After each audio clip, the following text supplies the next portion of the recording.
It is deeply embarrassing. And I wanted to tell this story because there really is no stereotypical scam victim. And these were not Indians that called her. It was a dude that sounded like he was American, and another dude that sounded like he was James Bond, a British dude. They called man, these schemes are getting elaborate. They need the beekeeper on this shit. They need Jason Statham on this. This shit is getting crazy.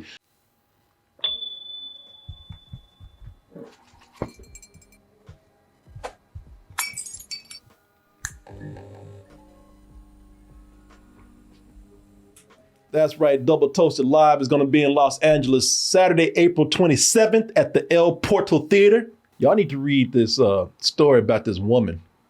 I read this the other day. This woman works for she's a columnist for for New York Magazine. And she decided to put it out there how she got scammed out of $50,000. It is deeply embarrassing. And I wanted to tell this story because there really is no stereotypical scam victim. And these were not Indians that called her. It was a dude that sounded like he was American, and another dude that sounded like he was James Bond, a British dude. They called man, these schemes are getting elaborate. They need the beekeeper on this shit. They need Jason Statham on this. This shit is getting crazy. But it's still at a point where you fell for that. Because what they did was, let me see if I can find it. Because the story is so crazy that people are actually doing articles about her. Oh. Now, let me see here. And they had very intimate details about me, about my family members. They knew where I lived. They knew the last 4 digits of my social security number. Read this right on the cut, how I fell for an Amazon scam call that cost me $50,000. Today I put $50,000 in a shoebox and handed it to a stranger. What? Yeah. Now, so this woman. That's a metaphor, right? No, that's reality. Oh no, that's what she really did. Charlotte Cowles.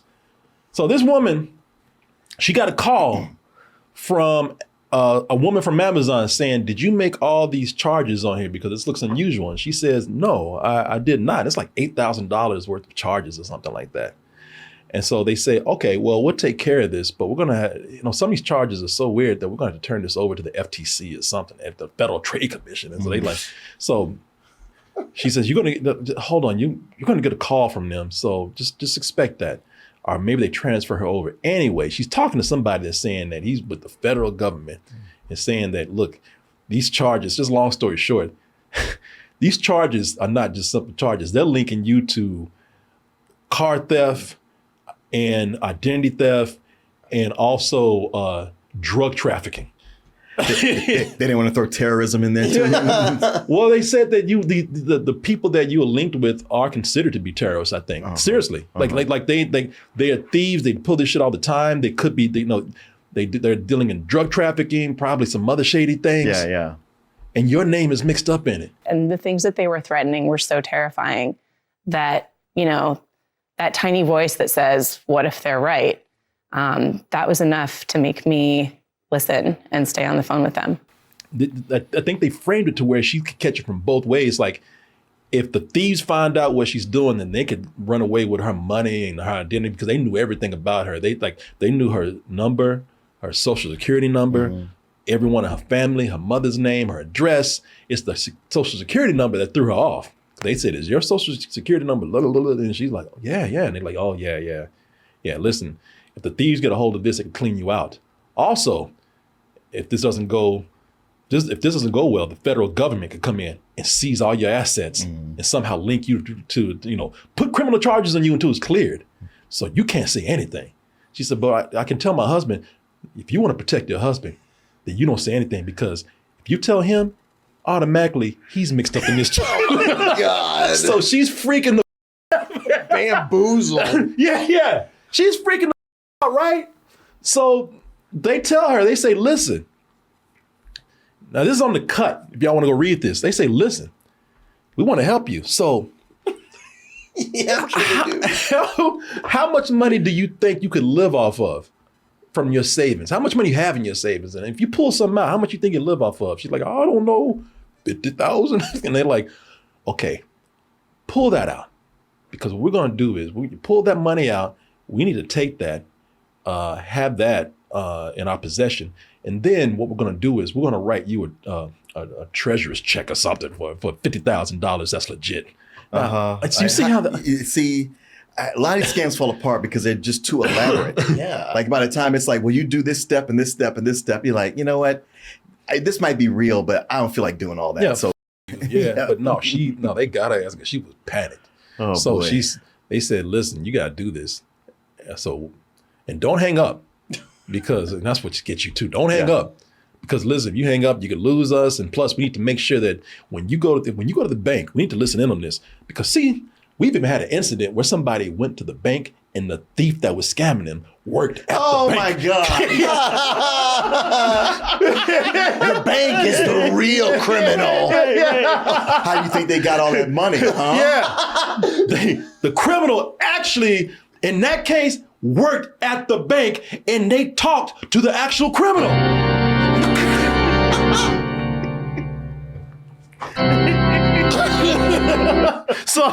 So they say, just keep us on the phone now. So she kept him on the phone, and I think they even gave her a sheet of, because they said, you want to pull out how much? And they gave her a sheet on scams. But she says, I need the money. So she Oh, no. The bank tried to warn her. yeah, the bank tried to warn her. And they're like in her ear, don't listen. Yeah. We're your friends. Oh, they're full of shit. I'm trying. They're one of them. Yeah, exactly. See, they could be one of them too. No, just get the money. When you get home, take the money, put it in the shoebox, and wait for further instructions. So she got a nice floral shoebox out of her closet, pulled the shoes out of it, put the 50 grand in cash in there, and they said, all right, so a car is going to come by. When it does, don't say anything. Don't even look the driver in the eye. They called an Uber. And she's like, oh, okay. That car came by. She's like, take it. And they took it and drove off. And they told us, said, all right, ma'am, you did the right thing. So we're going to be keeping in touch very closely with you and letting you know every step of the way that this investigation goes. So they hung up and she waited to hear She didn't back. hear them snicker as they were hanging up. Dumb bitch. What? Mama, I just got paid. I said, we'll be in touch.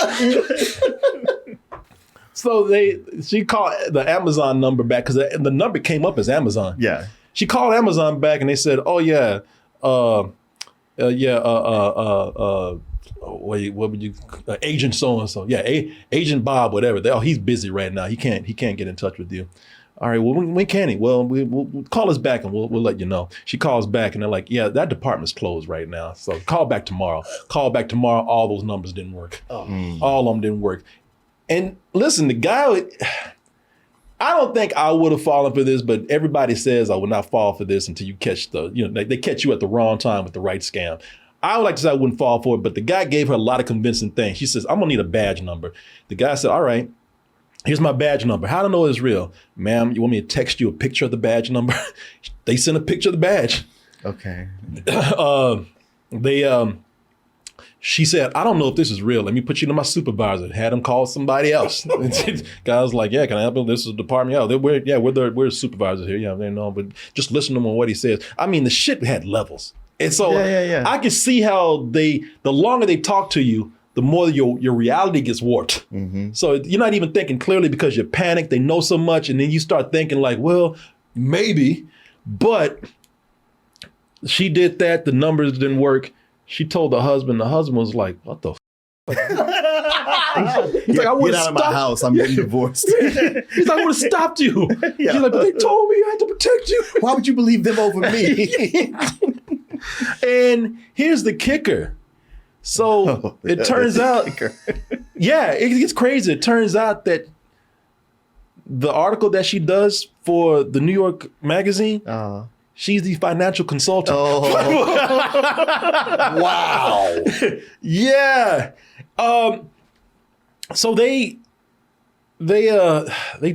told her like, yeah, you're not okay. First of all, you're not getting the money back. That's because of the real police came by. Yeah. They say, yeah, the money's gone. And they tried to put some silver lining on it. They're like, well, it could have been worse. You could have lost more. That's not the silver lining. Yeah, That's bronze at best. Yeah, no, yeah. They are trying their best to make her feel good, but there's no way. It's just kind of like, they're just like, I don't know, you could have lost 100,000 shit. I don't know. Yeah, I mean, to make somebody feel better, it's like, well, now that you've done this, it'll be easier to track them. I think we're on the case. Yeah, no, they ain't catching those motherfuckers. It's like, their money's gone. They like, I think that's what it was. Well, if it makes you feel any better, they do this all the time to people like you. They ever get you in one of these? Hell no. Could you imagine someone's like, I'm the FBI. I need a shoebox with money in it. Yeah. It's like, what the And they told her, they said, ma'am, the government, and I can't believe we're saying this, the government will never ask you for money in a shoebox. They will never ask you for money at all, but they will never ask you do you hear what we're saying? Well, they will never ask you for money, period. But they are not gonna ask you for money in a shoebox. Right. And give it to them. They're not gonna do that. It'd be one thing if it was get the money out and hold on to it and only spend from this pile, but not give it to us. No. They would never ask you for money, much less in a shoebox. So they said that the guy that came by, they said, even if you made eye contact with them, that they probably called a courier to come by and get it. Like, the guy had probably nothing to do with it. Yeah, he just came by just to pick up a package. Right. So, yeah, man. Did she get to keep her job? Well, she got to write this article. Man, I feel like that would be her exit article. Because how could you take anything she said seriously after that? And she snitched herself out. She's the one that wrote it. Right. Maybe she wrote that because they told her you can't write no more money articles.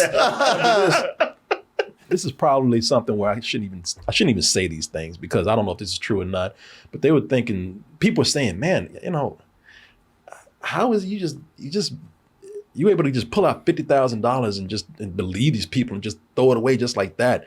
And so a lot of people are saying, listen, we don't want to judge too much. This is funny. Don't think I would have done it, but who knows? Who knows? All right, so whatever.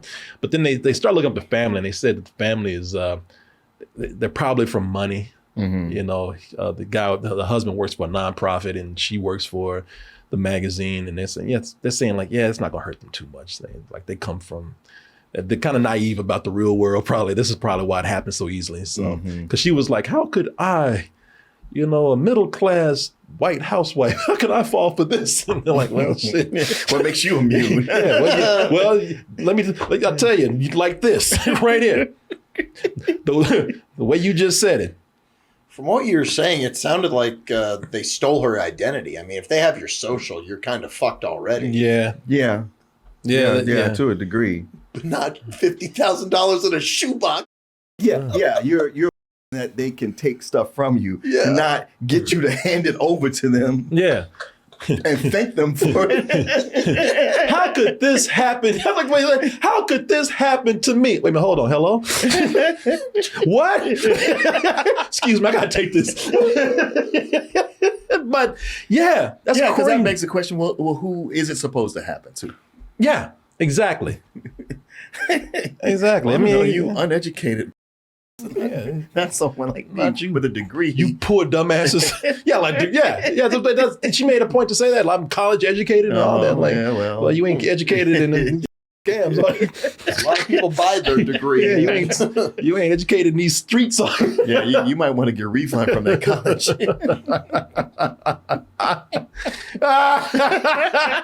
You might want to go to scam school.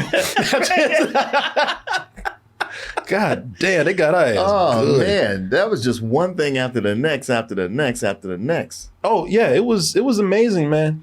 It was like, I was fascinated when I couldn't put the article down. Sure. Well, Julian's right. If somebody calls and say they got your social security number, that should send a chill through you. Yeah. That's why I'm trying not to be too judgmental about it, because they just, the way it was laid out, I'm telling the story and the way I tell it is funny, but the way they would probably lay the information out for her, and the way this guy probably sounded so authoritative. Because a lot of times when we hear about these scams, now we're expecting a foreign voice. Mm-hmm. Now this guy's talking with an American accent and able to give his badge number. He has all this information on you. They got different phone calls coming in at different times. I mean, it was very elaborate. Sure. So now but we've seen The Beekeeper, so we know better. Jason Statham needs to burn that shit down, man. I'm telling you. It was I would have let the cops come after me. I've been like, fine, click, fuck you. Yeah. no. Listen, anytime. Not everybody knows this, but I've heard about enough scams to where I'm like, if anybody asks you for money, don't like Amazon will not ask you for money, Google will not ask you for money. All these the IRS says we will never call you up and say, hey, give us money, go to the ATM, get your money, get our money right now. Right. Because that's what they would pull. They say, hey, you owe the IRS this much money, so you need to go to the ATM machine right now. And I was redundant. I know ATM machine. You need to go to the ATM right now, get our money, or you're going to go to jail. The IRS says we don't work that way. Yeah. No, I mean that's stupid. Yeah. No, it's funny. Yeah. Getting a call saying like, hey, somebody's run up charges on your American Express card. I don't have one of those. Yeah. No. Our records show you do because we have your name on here. I'm like, I bet you don't. Yeah. Well, okay.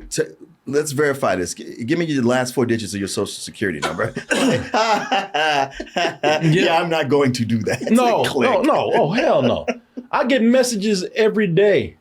Not every day. I get text every week, once a week, or once every 2 weeks saying, you have a package that's at the UPS. Oh, yeah. Yeah. We need your social security number, some other information in order to get all this sorted out. Yeah. My daughter got called a couple weeks ago with something that sounded like it may be legit. And I was like, all right, just call it back and tell me what they say. And she got on the phone with a guy and he was like, yeah, there's this problem, but you know what? I'm going to handle this personally. But what I need you to do is go home and get on your home Wi-Fi. No, hell no. Listen, if they say I'm wanted by the police, send them to the house. Yeah. I'm not doing that. No. Exactly. No, if you really want me that bad, the police will come and talk to me. I ain't doing this shit over the phone. Exactly. Well, yeah, you know what? I'm on the run right now. Get me. I get scam calls all the time, and I just pretend to be an old person, and then I just drop my voice like halfway through. They're like, "Do you have a healthcare A and B?" I'll be like, "Yes, I have A and B, and I got this D for you." Hey, you thought of my bitch? I did it today, and they get mad. They're like, "You're wasting my time." It's like, "Oh, am I?" You're welcome. How dare you? But man, it's always so that's so much with the scams now. Somebody promised you a job or want to buy something you're selling, and then it's like, all right, yeah, we can do this deal or we can hire you. Tell you what, I need to pay you extra so you can pay this other person. Yeah. I'm gonna just write it for extra, the check for extra, and you get the money and then pay me back what I send you. And you're like, no. What is this, Monopoly? Get the out of here. Yeah. How many steps to this? Yeah, No. And I'm gonna tell y'all something else, man. Just as a precaution, because scams can get people. Everybody likes to think that they will not fall for it, but you really never know. Then, by the way, that's how they get you when you let your guard down, because you just have so much hubris about yourself. They'll never get me. Just always be on guard. But they will never ask you for money. People will never ask you for money just to, put in a shoebox or send you to the ATM to go get money out because you're gonna get arrested if you don't. Yeah. They know if they're asking you for money, and they're not at your door or something, then that's a scam. Anytime somebody's asking for personal information, that's a scam. Yeah. Just no matter how scary it gets, if they really want you, tell them to come and get you. Yeah. Yeah, it's crazy. We're gonna give you $100. Well, what we're going to give you is $200 in gift cards, and then you go buy something and then just give us back $100. No, don't ever do this stuff. Don't make this too complicated. I'm lazy. I don't feel like doing all that. It's a side quest. Get out of here. Exactly. Yeah, hang up the phone. Don't, because that's another way they get you. The more you talk to them, it's a mental thing. They will start to warp your reality. And the more your reality is warped, the more you're susceptible to what they're doing. So just be careful out there. Yeah. Anytime somebody says, well, you want to save money, don't you? No, I don't. Yeah, just walk away. Walk away. Yeah, I want to save my money and not give it to you, bitch. Click. You recognize a good deal when you see one. Maybe I do, maybe I don't. I don't know. Bye. Deal with this hang up right here.